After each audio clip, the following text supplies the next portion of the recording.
Hi, this is Tim of the 1916 Company. We are starting our weekend day with watches, the best way to wake up.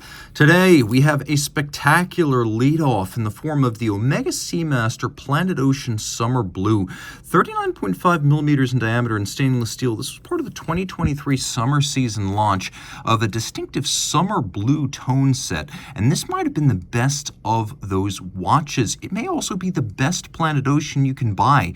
At 39.5 millimeters in steel, it wears beautifully. Throwing it on my 16 centimeter circumference wrist, this handsome piece, which is ready for summer 2024 now, sits even a little bit better than the Diver 300 meter, which has now become a as of 2024, it's a 42 millimeter watch. This at 39.5 actually feels like a better fit to me. It actually matches my sleeve right here. So taking a look from over the top, you can see that the lugs are nowhere near the edge of my wrist. Looking down the barrel, you can see the exact same. While it's not thin, it's also not offensively thick, and for a 600-meter diver, more than reasonable. Taking a quick look, they don't short you the features.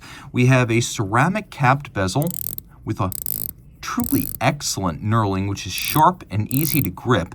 And then we have a precise 120-click action. You can see how the summer blue was insinuated on all of the primary components: dial, hands, indices, numerals, even the inserts of the ceramic bezel. You can see these inlaid summer blue elements, a beautiful blue on blue contrast, something we don't often see, where two colors that are essentially the same but differing in brightness are contrasted with each other. So this is all blue, and yet there's handsome contrast. Taking a quick look, we'll take a moment to appreciate that this watch features differential lume, green for the minute hand as well as the bezel pearl, so you can read them quickly at a glance in the dark or in the depths.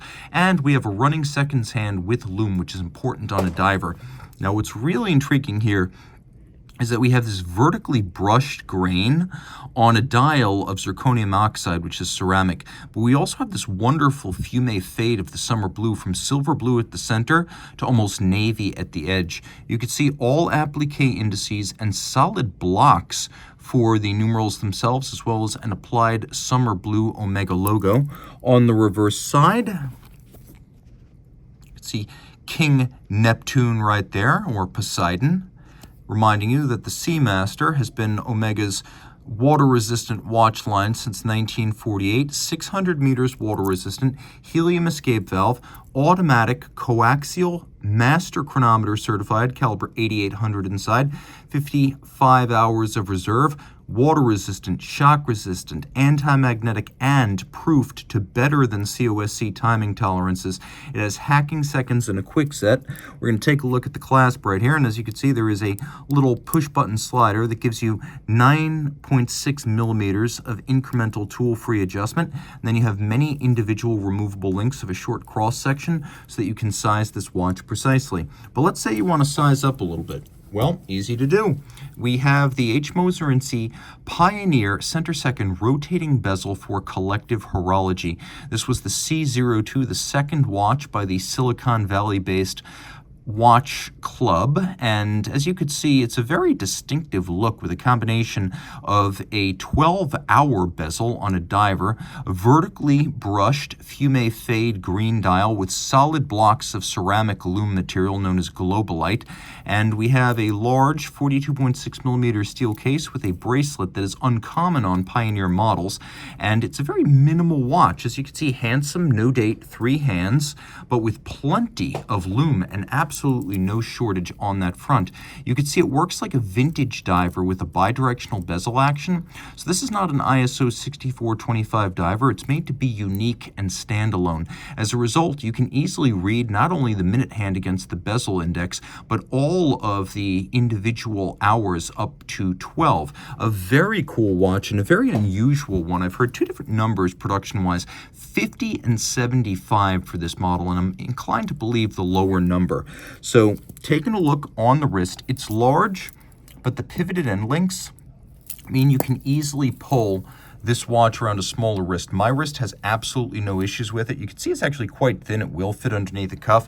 Down the barrel, it's out to the edge of my wrist, but not beyond. So if your wrist is 16 centimeters circumference like mine or larger, you're going to find this is a good match. On the back, you get a Moser caliber.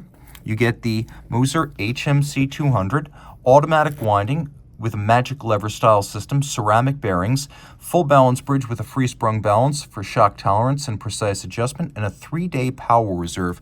A really cool watch on every level that's a lot fun to wear because, let's be honest, everyone has the same couple of dive watches, but given how rare this is and how uncommon Mosers are generally, I can guarantee you that unless you're going to a meeting of the collective, you're probably not going to see another one of these. Now, Uliss Norden is a brand that is fast rising in stock. Its management bought it from its previous group owner, Kering, so it is run and owned by the same group of watch-loving entrepreneurs. Definitely check out my interview with General Manager Mathieu Haverland, and you'll find out that they've put a huge amount of money into resurrecting the brand, keeping it exclusive at under 10,000 pieces a year, and also spending tens of millions of dollars buying up old inventory and destroying it to support the resale values of the watches and the scarcity of the brand. So it's good to get one of these watches when you can, because, again, when the brand becomes super cool, we'll wish we all got into it before that happened. And, frankly, with fewer and fewer options to buy their watches used due to the buybacks, it's awesome when you get a chance to buy one of their best previous references.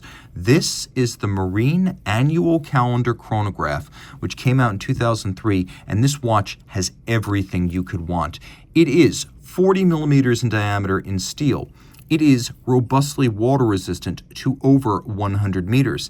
It has a chronograph. It has an annual calendar. It has a full bracelet. It even has a decent amount of luminescent material on the dial, including subregisters.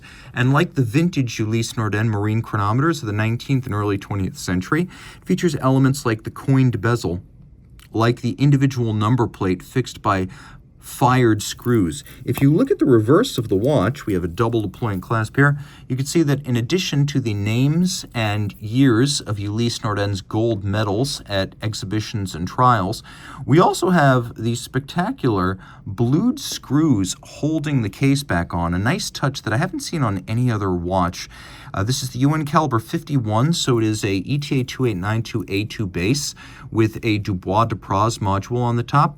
And if this combination of chronograph, big date, and month, basically big date, annual calendar, and chrono, looks familiar, it's because you'll find it on the Richard Mille RM11. This will cost you less money, and it will be a better deal. There is a quick set mechanism, so if you wish, you can set the double-digit date, which is always a little piece of theater, and it will advance the month in turn. The chronograph uses vertical clutches, so it has a seamless jump-free engagement, and because the watch only has a lug-to-lug span of about 46 millimeters, it's easy to wear. Compact, complicated, from a brand on the rise, rare, versatile. This is a great candidate to be your only watch. If you want an only watch or you want a daily driver, they don't get much better than this for all of the features and all of the virtues it has to offer. Now let's go from a watch that offers a lot to a watch that offers a little, but fewer but better virtues might be how you describe the Vacheron Constantin Patrimony Traditionelle, reference 43075. So the first thing you're going to notice here is that the watch is broad at 41 millimeters, but it's also thin at 7.5 millimeters thick. The case is shapely, and if you take a good look, you can see it has so many different distinguishing traits. It has a stepped case profile. It has stepped pointed lugs that taper to sharp ends. It has a coined case back. It has a flat, almost completely flush bezel, and then a dial with a beautiful opaline or matte finish, and then you can see individual faceted applied rose gold indices and half-frosted Dauphine hands.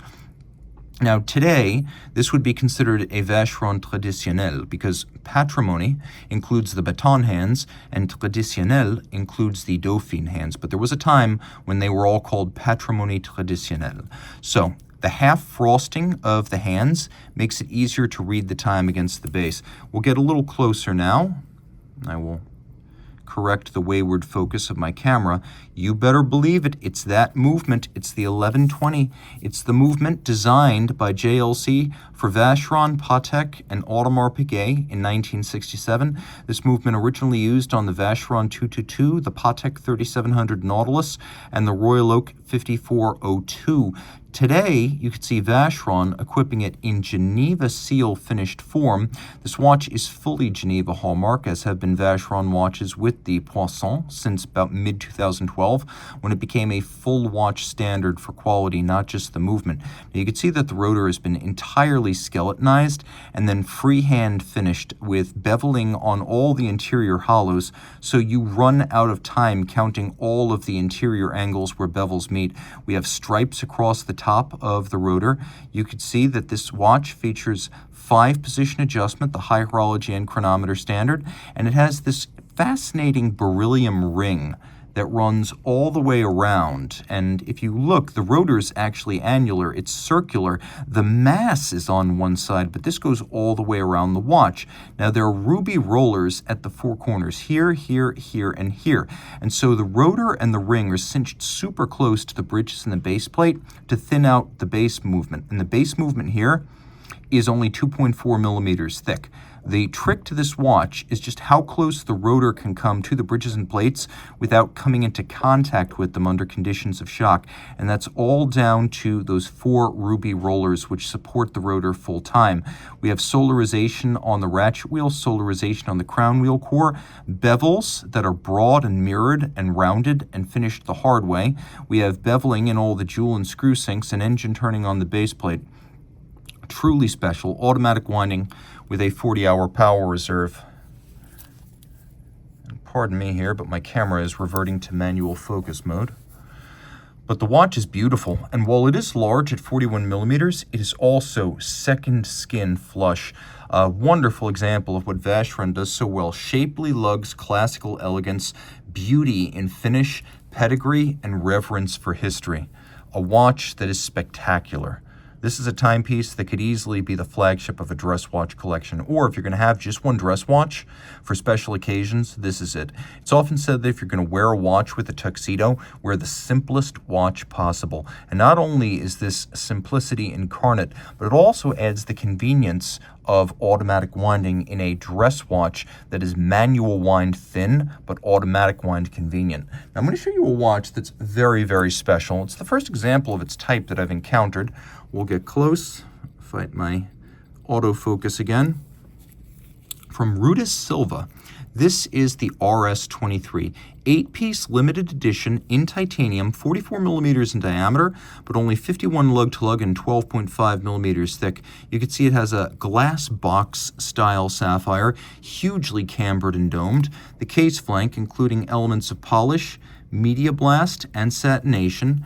And then if you flip it all over, you can see the twin barrels, which appears to be coupled in parallel to maximize torque. Remember, barrels in parallel maximize torque, barrels in series maximize power reserve, and yet the watch still has 72 hours of power reserve. You can see on the reverse we have this elaborate keyless works. You can see the crown wheel, winding pinion, the set piece, the lever and the clutch spring, I should say the clutch lever and the clutch spring. Look at the solarization in the form of snailing on the barrels themselves, the media blast on the bridges, the quality of that mirrored beveling, and the fact that we have this spectacular dial. Take a look at this. This is the first time I've ever seen such an arrangement where you have 2 balance wheels and they have toothed outer faces and they are geared together. So they are literally in contact, geared together, averaging out each other's error, and that in turn is geared to the seconds hand, which represents the mechanically coupled average of these 2 oscillators. Now, if you look, you can see that the hairsprings are 180 degrees opposed. So in any given position, one watch balance will run fast, and the other, by an equal and opposite margin, because it's identical but opposite, will slow down. So one balance runs fast, one balance runs slow. Because they're mechanically geared together, they average out the error. In every single position, they instantaneously average out the error due to gravity. You could see that the finishing is fantastic. Every piece beautifully decorated. There is spectacular engine turning below the balances, and the watch, which features a large blued center seconds hand, also includes a hacking function, so you can more easily see how those two balances operate. We also have this spectacular golden chaton at center, a nod to the pocket watch era, and a dial with fantastic depth. We have guilloche, we have beveling, we have media blast, we have snailing. This watch has it all. And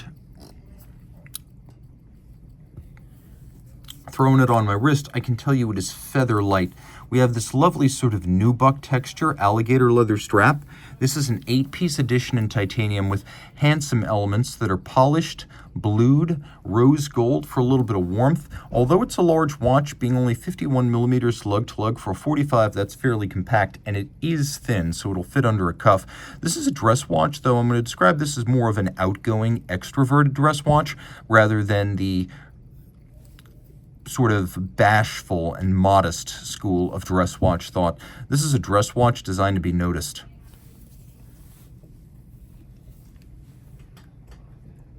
Okay, now this is somewhere between a dress watch and a sports watch.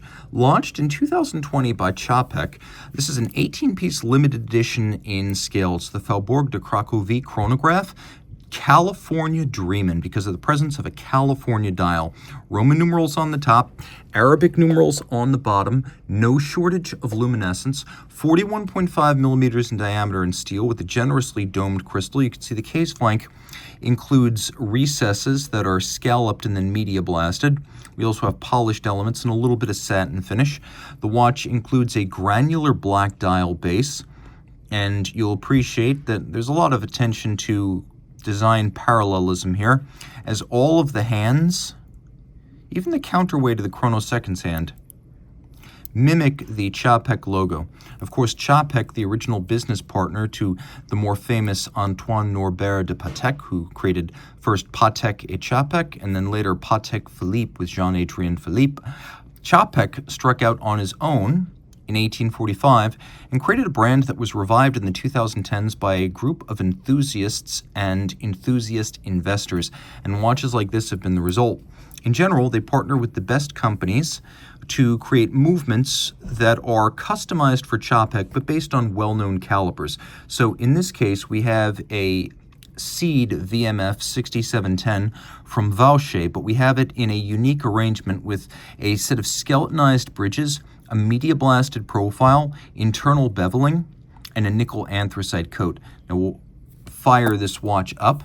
It has many virtues. So 36,000 vibrations per hour, like a Zenithal Primero, is the rate at which this escapement operates, so 10 beats per second, which makes for a smoother gliding chronograph. We'll wind this watch a little bit and get the chronograph going. There we are.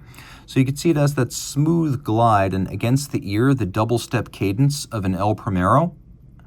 And then on the reverse side, you can see more features through the skeletonized bridge, column wheel. It includes a crisp action, super sharp. You really appreciate the presence of a column wheel rather than a cam here.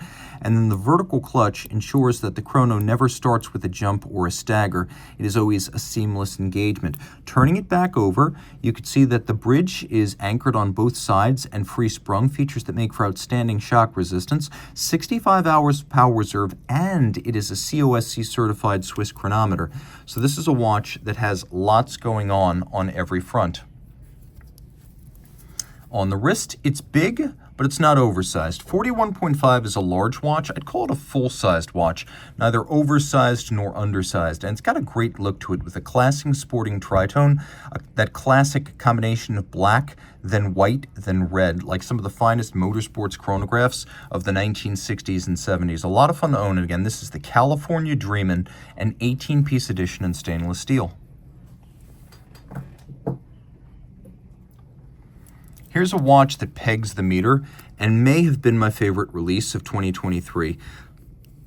From H. Moser and C, this is the Endeavour Perpetual Calendar Tantalum enamel dial. So you have a dial that features a hammered style texture in solid gold, and then over that, a vitreous enamel is laid with both a fumé smoked gradient fade and a spectacular Arctic blue.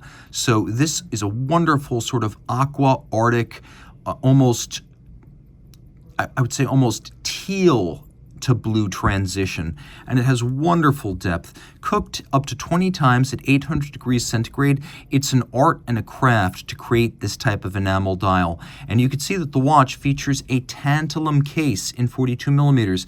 Tantalum is incredibly difficult to work. I spoke to the CEO of Moser, Edouard Melan, and he advised that they were wearing out a set of tools for every case they made, and it has the fluid lines of every Endeavour case, meaning you have the concave bezel profile that expands at 6 o'clock and 12 o'clock and arcs and flows like molten metal, with the scalloped case flanks interior polished with vertical satin on the profile, and then a case back that is cambered and curved, including the sapphire to better fit your wrist. The watch features a clasp in this case, and this is important to note because not all of these have clasps. Standard fitment on this model is a steel pin buckle, so to get a full clasp, that is a significant upgrade, not a cheap one. So that's an interesting feature of this particular example. Now, other things that are interesting, it's actually a very subtle two-tone, because if you look, you can see that the crown and the case back are made of steel, whereas the case itself is that precious metal-like blue-gray tantalum that has the heft of gold. Now, the watch has an Andreas Streller-designed perpetual calendar system, which has several virtues. First, you can adjust it in both directions. Second, it's very simple. Third, there's no danger zone, so there's no danger of setting it at midnight and breaking the mechanism. So the way this works is you have a big date display. You have a little stub index that's coaxial with the minute hand and the hour hand, and as you adjust the date forward and backwards, you can see that the calendar, which is based on 28, so don't worry about that right there, because we're jumping here from February to March. That little stub index lets you know which month it is. So right now, it is February 27th. It works like this: 12 hours, 12 months. So now, you can see it's pointing over to 3. It is March 2nd. That's how it works. Very simple. If you want to know the leap year phase, it's on the case back. Streller, who designed this mechanism for Moser, correctly determined that you probably didn't need to see the leap year on a full-time basis, so it could be hidden where it's not needed. On the 9 o'clock side, we have a power reserve indicator. The watch has 2 barrels. It is manual wind, and while it is rated for 7 days of power reserve, that is the chronometric power reserve, or the power reserve in which it will keep best time. In fact, it will run for almost 9 days before it stops. Moser also has, but remember, best time keeping, you want to wind it once every 7 days. Moser has this system called double pull for setting these. So you pull once and it stops the crown in the setting position for the calendar. They assume you don't want to accidentally pull the crown all the way out, stop the watch, and desynchronize your seconds, because of course you'll be setting your watch to the seconds. So the way this works is you pull once, you pause, and then you pull again to hack the seconds. That's how it works. That's why a lot of people tell me they're having trouble synchronizing these to a reference time, because the watch won't stop when they want it to. Well, you have to first pull once and then pull again. It's very simple. Turn it all over. A beautiful movement. We have golden chaton pivot cups for the jewels themselves, the way things were done back in the historic era of Moser watchmaking. We'll actually zoom in a little bit here. And so those golden chaton, as well as the 3/4 style profile of the bridge, a nod to the way Moser watches were made in the 19th century. And you can see that we have a free-sprung balance and a full balance bridge. Those are modern features designed to improve shock resistance and precision of adjustment. Note we have 2 flat hairsprings, both made in-house by Moser. Moser makes the 14-karat gold escapement, the balance, and the hairspring in-house. Very difficult to do. So because these are two identical flat hairsprings, 180 degrees opposed, in any position you hold this watch, any position you hold this watch, one will run fast, the other by an equal and opposite margin will run slow. They cancel out the effects of gravity, and so the watch keeps superb time. Also, the entire assortment, that's balance, hairspring, and escapement, comes out in a single unit to be replaced by a pre-serviced equivalent when you send the watch in for service at Moser, so that it can rapidly rejoin you on your wrist. Perpetual calendar, 7-day power reserve, tantalum case, Andrea Streller complication, enamel dial. Does it get any better? For me, it doesn't. I think this was the best new launch of 2023.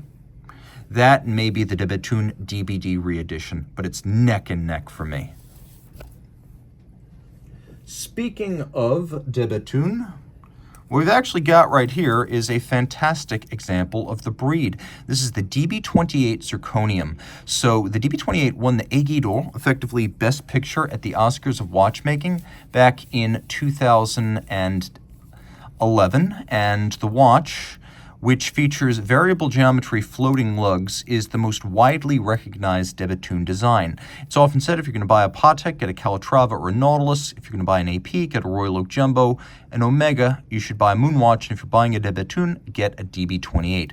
So the action here is all on the dial side. We have twin self-adjusting barrels. You cannot accidentally overwind them, and they endow the watch with a 6-day power reserve. We have a spherical moon phase, which, as you can see, is driven by a shaft and a bevel gear. We have 1/2 blackened steel and 1/2 white palladium. It is a full spherical moon phase that only need be adjusted once every 122 years. We have a fully black polished and rounded bridge for the balance, which has a platinum rim and a full disc of silicon as the wheel. In fact, it's so seamless, you can only tell it's turning because of the breathing of the hairspring, which is two pieces shaped by hand and then micro-clamped back together so that it is flat and shock resistant like a flat hairspring, but breathes concentrically like an overcoil. Fully black polished and rounded bridges are Grubel 4C type stuff. You can also see that the center bridge cap is both black polished and well blackened. We have 1, 2, 3 shock protection springs. It's called triple parachute. It is there both for durability to avoid damage and chronometry to improve timekeeping. We have stripes laid down on blackened bridges. Those are Côte de Bethune. They mirror each other from side to side. That's how they differ from Côte de Genève. We have globes of titanium acting as the hour indices. We have a ratchet wheel with individually beveled teeth, which is an extraordinary level of attention to detail. And if you look at the edge of the bridges, you can see, although they are unconventionally styled in black, they are also mirror beveled in their own right. There's a little stub power reserve indicator that traverses between these two jewels to let you know how much power reserve you have left.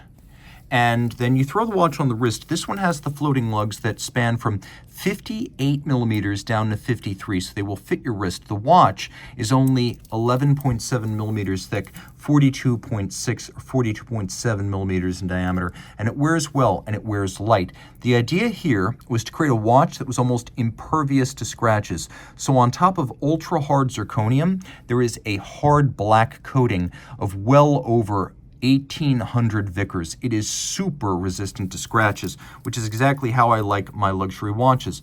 On the reverse side, you can see the extraordinary Bethune power reserve arrangement, which includes an enormous array of levers, wheels, and the solid gold index that tells you how many of the 6 days of power reserve are left. You can see that the lever has been both beveled and satinated. We have a huge amount of engine-turned perlage, polished screws, satinated and micro-beveled springs for this power reserve indicator. It is truly a sight to behold, and Bethune making every part of the watch, case, dial movement, even making the balance wheel in-house. This is the 2010 patent balance. And the watchmaking genius at de Bethune, Denis Flageolet, creates a new balance every time he has found a way to improve its chronometric properties. As a result, he has now created 10 separate ones, with each previous balance being a highly collectible and discontinued milestone along the road that de Bethune has traveled. So if you love this watch or any of these, email us directly, tmosso@the1916company.com.